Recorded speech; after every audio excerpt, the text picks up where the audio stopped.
All right, guys. So I'm bringing you another video on this RV. So I'm working on the heat system, the furnace and the furnace. I'm working on the furnace and the oven system at this point.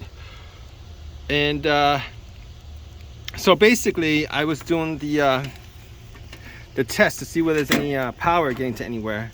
And I noticed there was power on this line, but there's no power on this line, so I knew it was like a fuse that was the problem. But came across on eBay, I could have sworn I asked for a 5 amp. They gave me a 15 amp 32 volt instead of 5 amp 32 volt. So I'm probably gonna return it and get a 5 amp 32 volt. That's what I'm gonna do. But it still didn't do anything when I click on the on button. I think I might end up having to get this switch,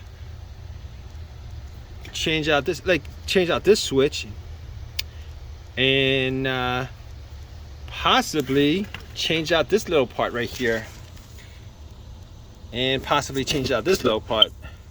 So lots of electrical gremlins, lots of electrical issues that I've had. Nothing huge, to be honest with you. I wouldn't say these issues are like huge issues, but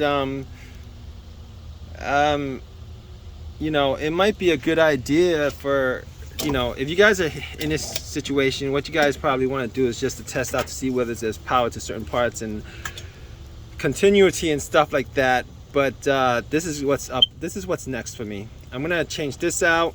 Hopefully there's nothing wrong with the board. I don't think there should be anything wrong with the board. It's just these little solenoids and these switches that are the issue. I think once I change out the solenoid out, I should be okay. But we'll see. Probably wouldn't end up having to get this little thing too. But that looks like I might have to do